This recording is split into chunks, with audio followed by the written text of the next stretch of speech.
श्रीगुरुभ्यो नमः। हरिः ओम्।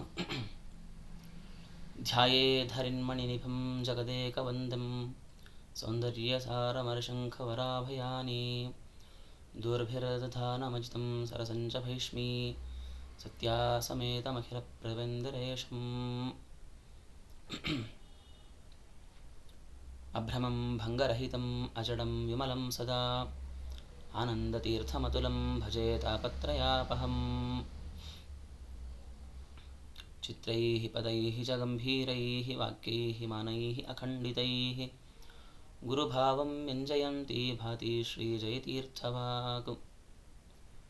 अञ्जनासूनुसान्निध्याद्विजयेन विराजितम् अजितप्रीतिजनकं भजेऽहं विजयध्वजम्। अर्थिकल्पितकल्पोऽयं प्रत्यर्थिगजकेसरी व्यासतीर्थगुरुर्भूयात् अस्मदिष्टार्थसिद्धये। तपोविद्याविरक्त्यादि सद्गुणौघाकरानहं वादिराजगुरुं वन्दे हयग्रीवदयाश्रयान्। अनवद्यात्मचारित्र्यं वादिखद्योतभास्करं विद्यामान्यगुरुं वन्दे विद्याविद्योतभास्वरम्। तपःस्वाध्यायशुश्रूषा कृष्णपूजारतं मुनिं विश्वेशम् इष्टदं वन्दे परिव्राट्चक्रवर्तिनम्। अपादमौलिपर्यन्तं गुरूणामाकृतिं स्मरेत् तेन विघ्नाः प्रणश्यन्ति सिद्ध्यन्ति च मनोरथाः। श्री गुरुभ्यो नमः। सभी भगवत भक्तों को, आस्तिक बंधुओं को इस प्रवचन मालिका में स्वागत है। आज का यह दिन बड़ा ही शुभ दिन है, क्योंकि आज पूरे भारत में, विश्व में कृष्ण के जन्माष्टमी उत्सव मनाते हैं। यह कृष्ण यानी कर्षति इति कृष्णः, यानी सबको उसकी तरफ खींचता है, इसीलिए उसे कृष्ण नाम से पुकारते हैं सभी लोग। यह कृष्ण केवल आध्यात्म बंधु लोग, योगी लोग केवल भगवान के रूप में पूजते हैं। क्यों हम पूजे, उसका पूजा क्यों करें, इस तरह कुछ लोग प्रश्न पूछते हैं।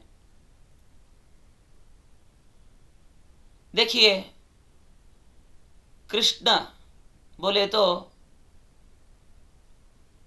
उत्साह ही कुछ और मिलता है हमें। उस नाम का जो शक्ति है वो बातों में नहीं कह सकते हैं, क्योंकि बाल्य से ही, जब पेट में था तब से ही उसका अचिंत्य अद्भुत शक्ति दिखाता जाता है। गर्भ से बाहर आने के बाद तो वो तो हम वर्णन भी नहीं कर सकते हैं। अनेक कवि लोग वर्णन किए जा चुके हैं। तो इस तरह वह अनेक बाल लीला करते हुए वह बड़ा होता है। न केवल बाल्य लीला, उसके साथ साथ ही अनेक राक्षसों का संहार करते, जो वह खुद भगवत गीता में जो बोला है, धर्म संस्थापनार्थाय संभवामि युगे युगे, उस बात को वह अक्षरशः पालन करता है, राक्षसों का संहार करते करते धर्म का पुनः स्थापन करता है। इस तरह यह कृष्ण हमें अनेक रूपों में देखने को मिलता है। वह आध्यात्म बंधुओं को, यानी कि आस्तिक जो लोग हैं, जो पूज्य भाव से भगवान के रूप में जो देखते हैं, भागवत में दशम स्कंद में एक ऐसे ही कथा आता है, जो पूज्य भाव से देखते हैं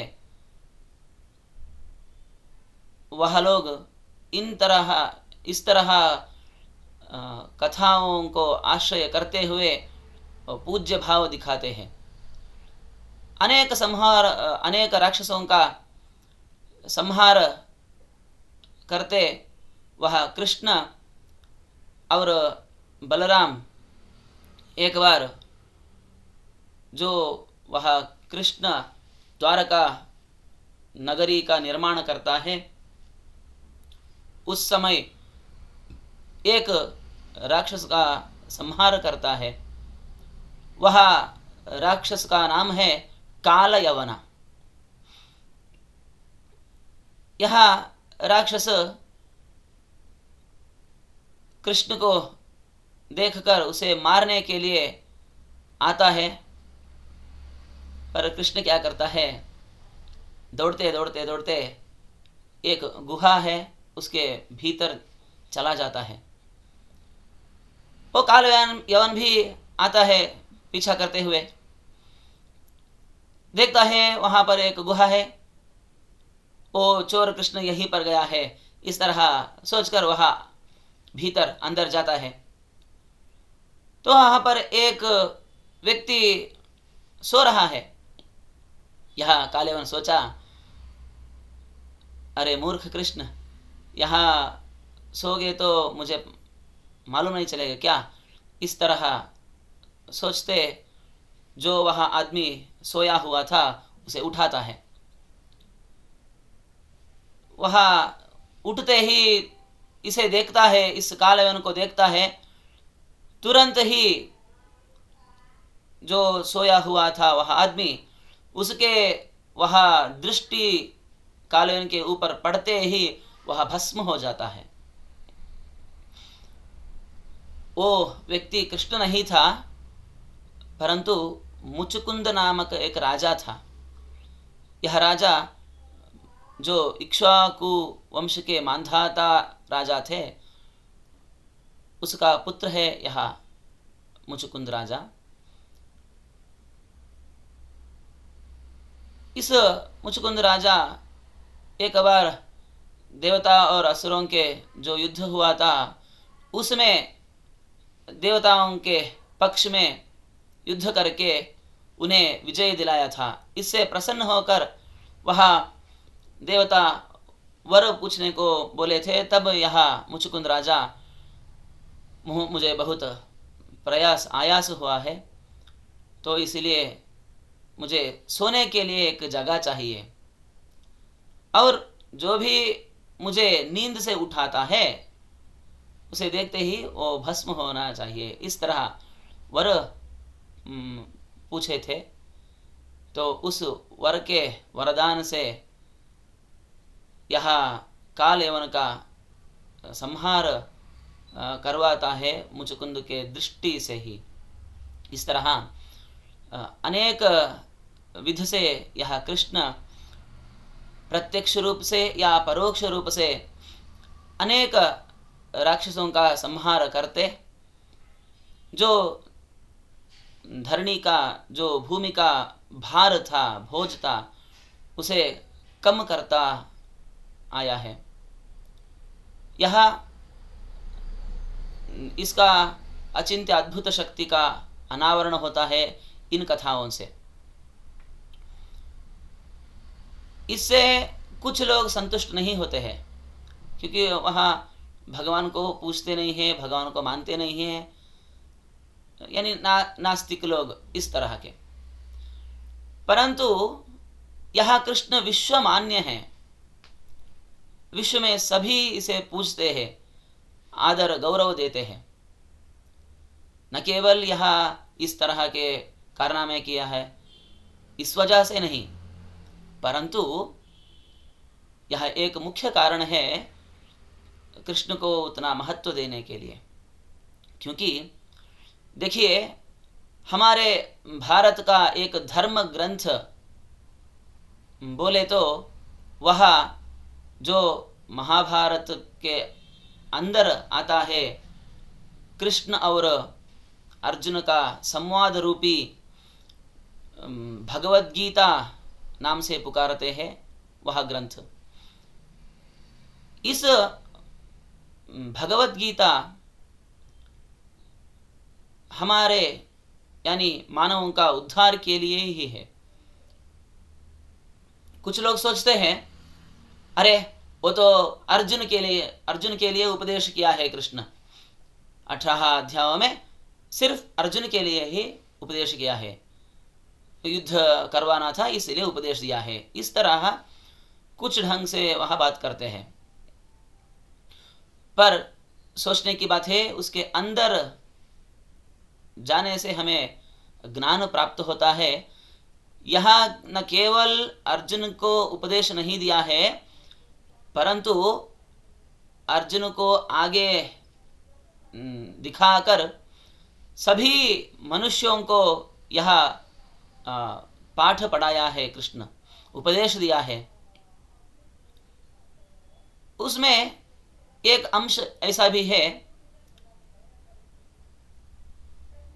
निर्वहन कैसे करें, यानी कि मैनेजमेंट आज के दिन के लिए बहुत ही आवश्यक एक विषय है। यहाँ मैनेजमेंट यानी निर्वहन। आज हम सब लोग चूक रहे हैं कैसे निर्वहन करें। यहाँ निर्वहन बोले तो न केवल कंपनियों में इस तरह नहीं, घरों में भी पति और पत्नी, बाप बेटे, पिता पुत्री, माँ, इस तरह सभी संबंधों में कैसे निर्वहन करें, कैसे आगे बढ़े, कैसे दुख को न प्राप्त करें। इस तरह हर किसी विषय पर यहाँ पर कृष्ण हमें उपदेश दे रहा है। देखिए, वह बोल रहा है कृष्ण मैनेजमेंट कैसे होना चाहिए। हमें जिस तरह मैनेजमेंट चाहिए, निर्वहन या निर्वहन अधिकारी या जो निर्वहन अधिकारी है उसे किस तरह के लोग चाहिए। देखिए, एक श्लोक आता है वहाँ पर गीता में, यस्मान्नो द्विजते लोको लोकान्नो द्विजते च यः हर्षामर्षभयोद्वेगैः मुक्तो यः स च मे प्रियः। यह कृष्ण बोल रहा है, जो व्यक्ति उद्वेग को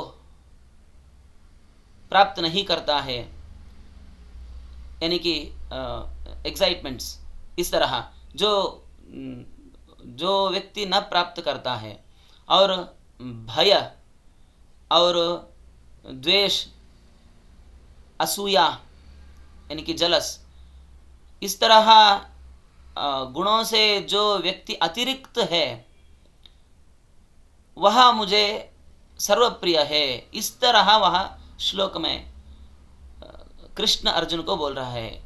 ऊपर से यही दिखता है।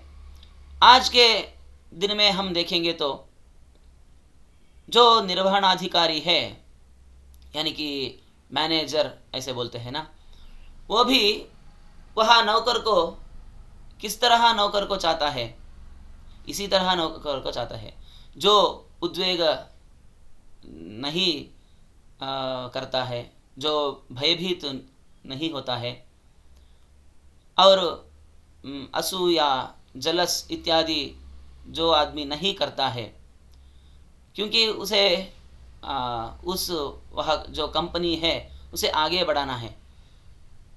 तो अगर व्यक्ति में इन सारे लोप दोष होते हैं तो कंपनी आगे नहीं चल सकता है। सो इसीलिए वह इससे व्यतिरिक्त जो व्यक्ति है उसे ही वह खोजता है और उसे ही चयन करता है, उसे ही वहाँ पर काम देता है। इस तरह हमें कृष्ण निर्वहणाधिकारी क्या सोचता है और हमें कैसे रहना चाहिए, इस तरह का बात अच्छी तरह से बोल रहा है। और ऐसे ही और एक बात है जो कृष्ण का एक बड़ा ही एक अद्भुत वाक्य बोलते हैं सभी लोग, कर्मण्येवाधिकारः ते मा फलेषु कदाचना। इस तरह यानी कि कृष्ण बोल रहा है वहाँ पर, जो तुम्हारा काम है उसे करो, फल का अपेक्षा मत करो, इस तरह बोल रहा है। ठीक है, वह अर्जुन को बोला है, हमें नहीं, इस तरह नहीं। देखिए वह कृष्ण हमें बोल रहा है, जो तुम्हारा काम है उसे करो। ठीक है, हम कहीं काम के लिए जा रहे हैं, अरे क्या हुआ, वहाँ काम करना है अभी, नहीं तो वहाँ हमारा जो अधिकारी है उसे क्रोध आएगा, हमें डांटेगा या हमें कुछ तनख्वाह नहीं देगा, सैलरी नहीं देगा। इस तरह करके तुम अगर काम करोगे तो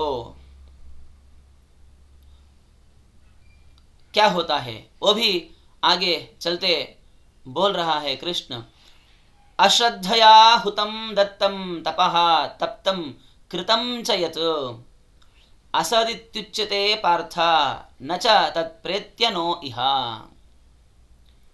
देखिए, आज के वर्तमान के लिए जो चाहिए वही बोल रहा है कृष्ण उस दिन ही। देखो अर्जुन,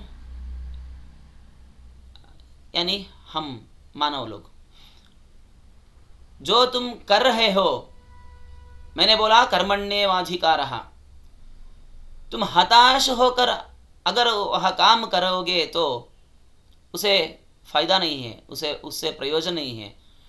तो कैसे करना चाहिए? कर्मण्येवाधिकारः बोला, हाँ कर्म करेंगे, कर्म में अधिकार है, कर्म करेंगे। नहीं नहीं नहीं, ऐसा नहीं, बिल्कुल भी नहीं। जो तुम काम कर रहे हो वह कैसे करना चाहिए? श्रद्धा से करना चाहिए, इस तरह बोल रहा है। क्योंकि अश्रद्धया, जो श्रद्धाहीन जो तुम काम करोगे, वह काम या दान या होम कुछ भी हो, वो फल नहीं देगा। तो तुम्हें क्या करना है? जो भी तुम काम कर रहे हो, करने वाले हो, वह काम अत्यंत श्रद्धा से करना चाहिए। तभी तुम्हें यहाँ यानी कि इस इहलोक में और परलोक में जो स्थान मिलना चाहिए वह स्थान मिल सकता है, वरना कुछ भी नहीं मिल सकता है। इस तरह कृष्ण इस वर्तमान काल में, इस कलयुग में भी जो हमें चाहिए वही भगवद गीता में अर्जुन को आगे लेकर हमें उपदेश किया है। इस तरह यह कृष्ण जन्माष्टमी के दिन कृष्ण के जो बातें हैं उसे अनुसंधान, हमें हमारे जीवन में अनुसंधान करते हुए अगर हम हमारे जीवन को बिताए तो निश्चय रूप से ही वह जो कृष्ण बताया है इहलोक और परलोक में हमें अच्छे ही लोक प्राप्ति हो सकता है, स्थान प्राप्त हो सकता है। इस तरह कृष्णाष्टमी के दिन जो भगवद गीता के बारे में बताया है, इसे वह कृष्ण रूपी परमात्मा स्वीकार करे। कृष्णार्पणमस्तु।